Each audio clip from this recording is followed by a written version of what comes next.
Écho, c'est chaque mardi sur Via Occitanie, 19h40. Ravi de vous retrouver avec cette semaine un dirigeant qui développe son groupe à Lunel dans l'Hérault depuis plus de 22 ans. Bonjour Benoît Gilman. Bonjour. Fondateur et PDG du groupe BioUV, leader français et européen des systèmes de traitement et de désinfection de l'eau sans le moindre produit chimique par une technologie notamment UV dont nous allons parler. Mais d'abord parlons un peu de vous, de votre parcours Benoît Gilman. Vous êtes autodidacte et vous êtes passé par différents métiers. On va voir un petit tableau avec votre parcours à partir de 1975, vous avez 20 ans, on peut dire quand même, jusqu'à 81, vous êtes agent d'assurance, puis un petit passage par chauffeur de limousine, chauffeur de grande remise, 81 et 82, 85, 91, vous êtes dans le secteur du matériel médical chez Baxter, puis BASF, des systèmes d'hémodialyse notamment.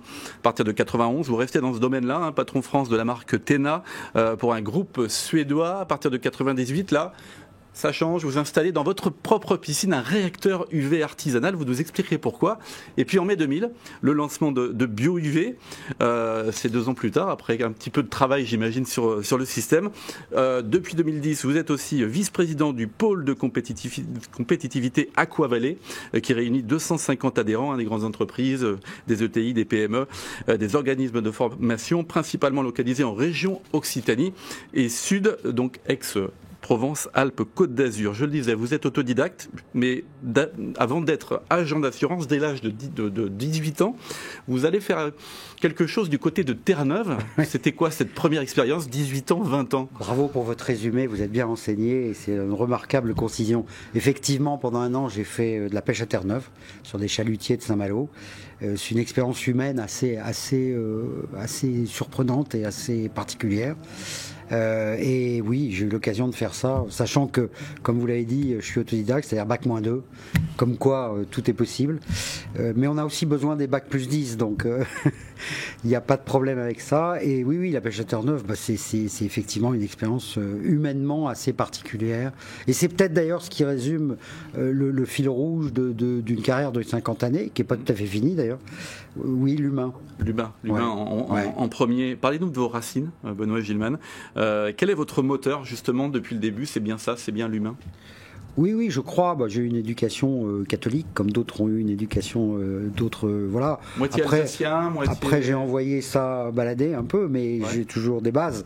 Et puis, oui. Alors, côté de mon père, Alsace, côté de ma mère, Cantal. Et puis, je suis né entre les deux, en Bourgogne. Très bien.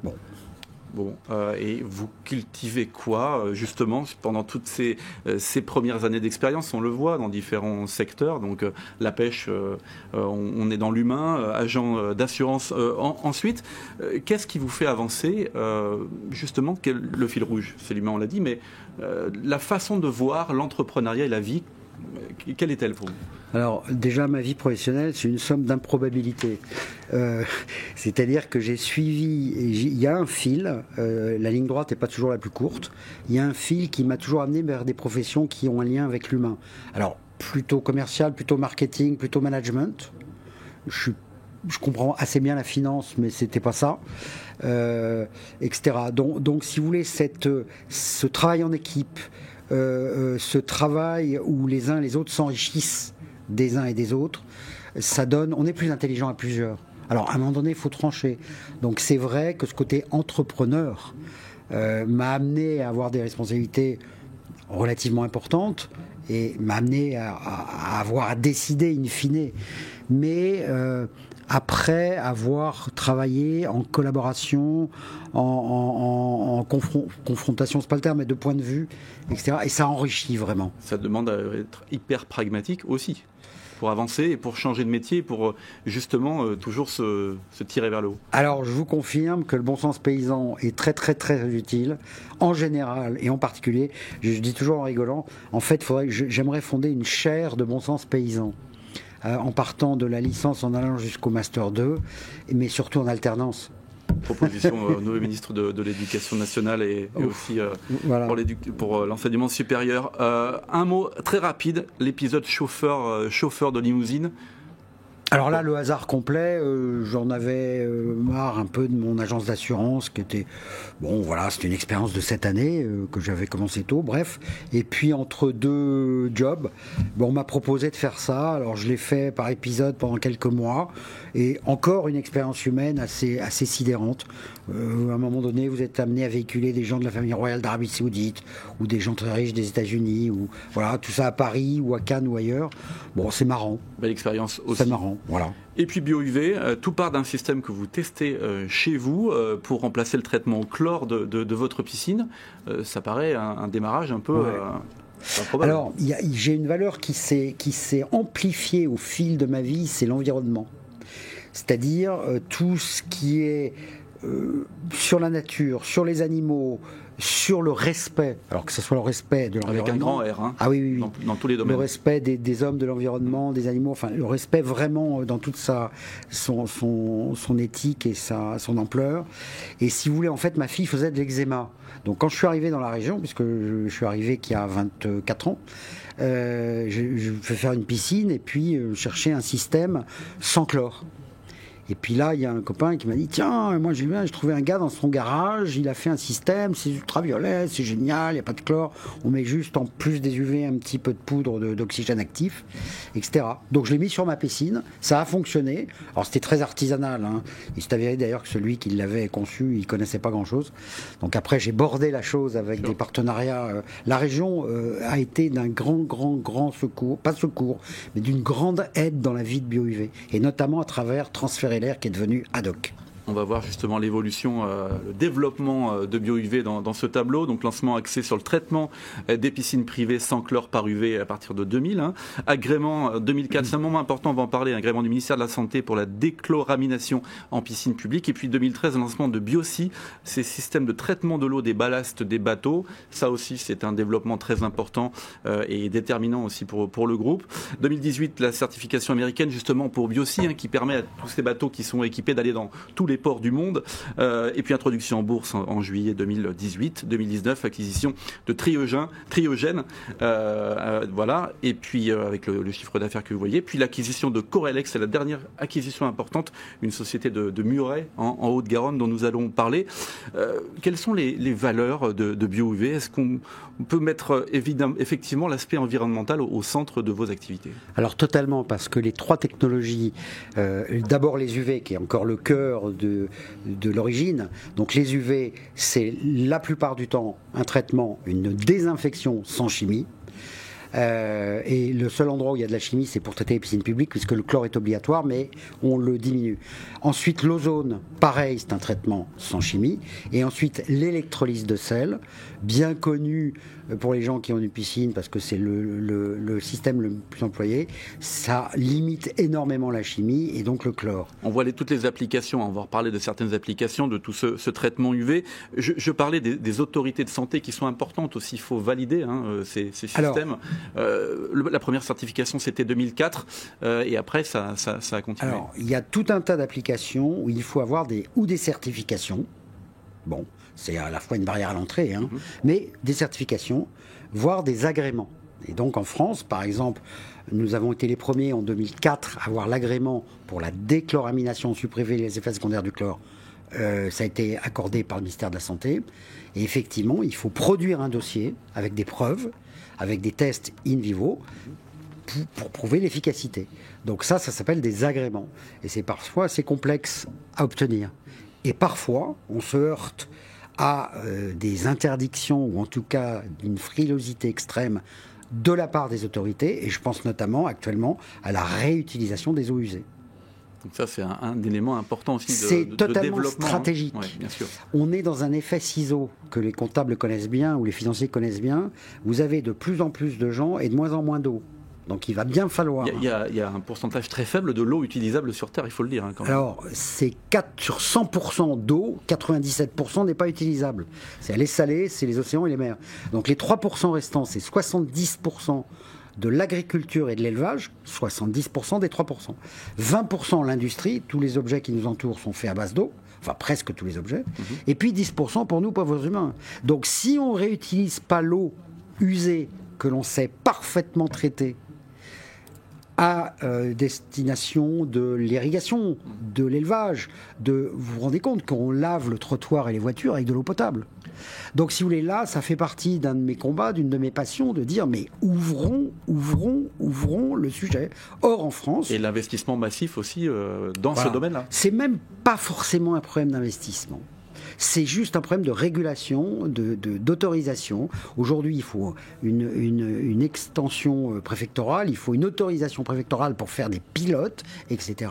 On a largement prouvé dans le monde entier qu'on est capable de délivrer de l'eau usée retraitée, utilisable à beaucoup d'applications. Et vous allez le faire bientôt, je crois, pour la Coupe du Monde au Qatar. Alors là, la FIFA avait comme cahier des charges d'être la plus pure possible, notamment au Qatar, en termes écologiques, puisque ça choquait beaucoup de gens que la Coupe du Monde ait lieu là-bas. Donc effectivement, nous avons été appelés par une entreprise, un bureau d'études, pour équiper l'ensemble des installations au niveau de l'eau, que ce soit les bassins, les piscines, les lavabos, etc. Toute l'eau sera traitée par ultraviolet. Un élément important de développement de BioUV, on revient un peu à l'entreprise, c'est le maritime avec ses filtres d'eau de ballast des navires. C'est une mise aux normes en fait des bateaux qui est indispensable au niveau mondial. Ça fait quand même un gros marché pour vous et vous développez ces systèmes pour filtrer l'eau de ces ballasts de navires. Alors pour être entrepreneur, il faut être un peu fou parfois. Donc en tant que petite PME française, on a investi sur le traitement d'eau des ballasts de bateau. Vous avez passé du temps et beaucoup d'argent. Hein. Combien de temps de développement? Alors 11 millions et 7 ans entre le développement, le design et les certifications. Donc oui, les bateaux ont l'obligation maintenant de traiter l'eau de leur ballast. Donc ça va des grands yachts jusqu'aux porte-containers ou aux pétroliers et tout ça. Et c'est un marché qui est assez considérable. On a encore 3 ans devant nous pour continuer à équiper les bateaux puisque le coup près tombe début 2025. Tous les bateaux devront être équipés et tous les bateaux neufs qui sortiront évidemment également. Et là, on est dans le vertueux de l'environnement. Le développement passe donc par ce secteur-là, donc il y a le secteur terrestre, secteur maritime pour vous, ces deux pôles bien déterminés, et l'acquisition de nouvelles sociétés. Vous faites grossir le groupe, Triogène, on l'a vu, puis Corelec, très récemment. Que font-elles? À quoi vont-elles servir dans ce maillage BioUV? Alors Triogène appartenait à Suez, ça nous a amené la technologie ozone, même si elle faisait des UV, même si le pôle c'est complémentaire, il y a eu UV, ozone. Totalement, et même si on combine, on peut faire de l'oxydation avancée, c'est à la fois de la désinfection et de la dépollution. Bon, donc ça c'était Triogène, 35 personnes, etc. Et puis après Corelec, donc là il y a 8 mois. Entreprise d'Occitanie, basée à Muret, près de une belle petite PME occitane qui elle faisait du traitement donc d'électrolyse de sel, donc du traitement pour les piscines privées, essentiellement en France. Donc ça tombe bien, on va pouvoir développer à l'export et ça nourrit notre portefeuille de capacités, de possibilités et de développement, croissance externe, indépendamment de la croissance organique. On va avoir quelques chiffres clés de 2021 pour BioUV Group. Un peu plus de 44 millions d'euros de chiffre d'affaires en 2021, plus 39% de croissance annuelle moyenne donc depuis 2018, plus de 150 salariés, une quinzaine de recrutements en cours. On parlera de la difficulté des recrutements, plus 11% pour la division terrestre, un tiers du chiffre d'affaires réalisé dans le maritime, 50% à l'export globalement pour BioUV. Et on parlait de ces marchés, désinfection de l'eau en 2023, UV et ozone, c'est 2,5 milliards d'euros par an de marché mondial. Et puis ces fameuses eaux de ballast sur 2018 et jusqu'en 2025 où la réglementation doit être vraiment en vigueur, c'est un peu plus d'1 milliard d'euros par an d'investissement. Ça fait beaucoup de potentiel. BioUV est dans le top 4 mondial des entreprises de désinfection de l'eau par UVC, dans des marchés à fort potentiel. On le voit, il y a de la concurrence quand même. Oui. Ouais. Oui, il y a un tel potentiel qu'on ne peut pas dire qu'il y a une bagarre énorme. Il y a toujours des gens qui vont casser les prix ou faire un peu n'importe quoi. C'est d'ailleurs ça le problème dans notre métier, c'est qu'il y a quand même quelques entreprises qui ne délivrent pas le résultat. Or, on a quand même le devoir de quand même désinfecter. On ne plaisante pas avec ça. Bactéries, virus et autres. La difficulté en ce moment dans tous les domaines, c'est le recrutement. Vous faites partie des entreprises qui ont du mal à recruter. Alors moi je peux vous dire que tous les jours je croise des chefs d'entreprise ou des gens dans les entreprises. Le recrutement est un enfer absolu en ce moment. Pour des raisons psychologiques chez les candidats, pour des raisons de pénurie. On ne comprend pas où sont passés les gens. Et ça va dans tous les postes, dans tous les domaines. Et c'est très embêtant. Et on ne comprend pas. Donc pas facile. Est-ce que le contexte aussi économique vous touche, cette guerre en Ukraine, cette flambée des prix de l'énergie, l'inflation aussi Pour le dire très gentiment, c'est ultra sportif. Entre les approvisionnements, la hausse des prix, souvent d'ailleurs soumise à de la spéculation. Voilà. Il y a un ensemble de paramètres qui font que pour délivrer, c'est-à-dire pour faire la croissance, on va annoncer une croissance au premier semestre aussi sympathique, etc. Mais pour faire ça, il faut se battre tous les jours et toutes les équipes, on retombe sur l'humain, toutes les équipes s'acharnent à faire en sorte que, et ça c'est une sacrée preuve, récompense, enfin on peut mettre le mot que l'on veut, mais arriver à faire que ensemble, on aille tous dans le même sens, dans un contexte comme le contexte actuel, c'est rassurant. C'est rassurant, mais pas évident. Il nous reste 1 minute. Les axes de développement, est-ce qu'il y aura d'autres acquisitions de structures complémentaires qui vont faire grossir ce groupe BioUV dans les prochains mois, les prochaines années?